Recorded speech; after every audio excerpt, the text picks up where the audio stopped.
Welcome to the next module. In this module, we will be studying about chemolithotrophy. So what is chemolithotrophy? Chemolithotrophy basically refers to metabolic processes where an organism obtain energy by oxidizing inorganic compounds. Generally, in a species, organic compounds are the main source of energy, but in this chemolithotrophy, the organisms obtain energy from oxidizing inorganic compounds. Some of the common reactions include hydrogen gas, ammonia, nitrite, sulfur compounds, and ferrous ion are the inorganic substances from which they obtain the energy. So there are a couple of types of chemolithotraps. There are several types of them, including nitrifying bacteria, sulfur oxidizing bacteria, and iron oxidizing bacteria. This is only a limited number, but we will see many other types. They play crucial roles in the biogeochemical cycles such as nitrogen, sulfur, and iron cycles. So what is actually existing in the Arctic? The extreme environment is existing in the Arctic. So the Arctic is basically characterized by the extreme cold, limited light during winter, and permafrost. So these conditions create a unique environment for microbial life, influencing their metabolic activities and survival strategies. So that is why these chemolithotraps mainly live in Arctic region. So not only that, they also have nutrient limitations. So what is that? In the Arctic, nutrients are scarce and many chemolithotraps organisms have adapted to use the available inorganic substrates effectively, because there is not much of organic substances, so they live on inorganic substances. For example, sulfur oxidizing bacteria may thrive in the presence of limited sulfur compounds. So if we look at the chemolithotrophy in the Arctic, they play an important role in the biogeochemical cycle. That is, these chemolithotraps in the Arctic region are integral to the cycling of key elements like nitrogen and sulfur. They contribute to the process such as nitrification, denitrification, and sulfur oxidation, which are very crucial for maintaining ecosystem functions.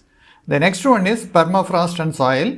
In the permafrost region, chemolithotrophic bacteria can influence soil chemistry and carbon cycling. Similarly, they may contribute to the degradation of organic matter and the mobilization of nutrients in the cold anoxic soils. Anoxic means oxygen-less soils. Then hydrothermal systems are also there. Here in the Arctic hydrothermal vent, basically lots of volcanoes are also there in the Arctic region, especially if you look at the Iceland. Iceland is a country with lots of volcanoes. So there is lots of hydrothermal vents which exist in the Arctic region, and here they include various chemolithotrophic organisms that rely on chemical energy from geothermal sources. They support the diverse microbial communities in otherwise nutrient-poor environment. So these are all the chemolithotrophic species that exist in the Arctic. So they generally adapt and they survive in that Arctic extreme conditions. Psychrophilic adaptations. So we will be looking at this particular species.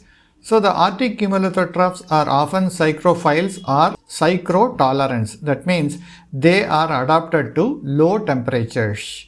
They have evolved mechanisms to maintain metabolic activity and stability in freezing conditions. I think if you remember, we have studied about the antifreeze proteins earlier. So the antifreeze proteins are basically from psychrophiles, and we have seen the adaptation to harsh condition by these psychrophiles. They have molecular level changes, behavioral strategies, and physiological strategies to face the cold environment. For example, when we look at the molecular level changes, we saw increasing the fluidity of the lipid membrane, synthesis of special proteins, chaperonins, synthesis of cryoprotectants, reduction of growth factors, synthesis of cold active enzymes, metabolic changes. So these are all some of the things they actually carry out at a molecular level to survive in the Arctic region. So that is what is the role of the psychrophile. They live in the cold regions. And what is the metabolic flexibility they have? We had just now seen that some of them can utilize variety of inorganic compounds to sustain the required energy levels, reflecting their adaptability to fluctuating environmental conditions. What are the implications for climate change?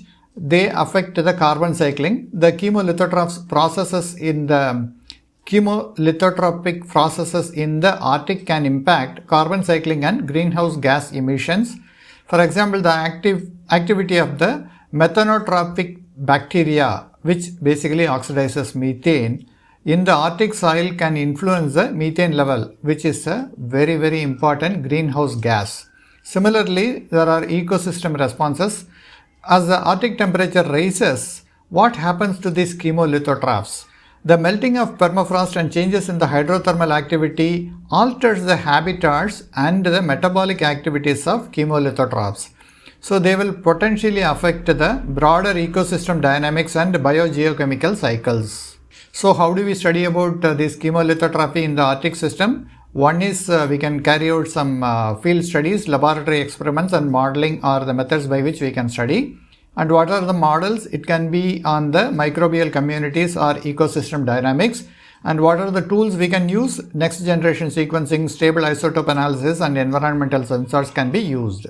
So here are the various species which we have been mentioning in the beginning, that Thiobacillus spp, that is its habitat is basically sediments and hydrothermal vents. These species, these bacteria basically oxidize sulfur compounds for their energy. Then Nitrosopilimus maritimus, this is a marine sediment and seawater they exist. They are basically ammonia oxidizing archaean. These are important in the nitrogen cycle in cold environment.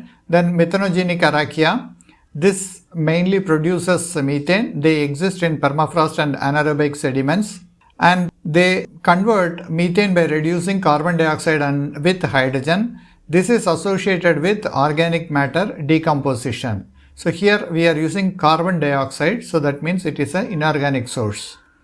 Again we have iron oxidizing bacteria, sulfur reducing bacteria, acid Thiobacillus spp. So these are this acidy means acidic environment it actually exists. So that is the reason the name starts with acidy. And these bacteria or these pathogens actually oxidize iron and sulfur. They contribute to metal solubilization and biogeochemical cycling.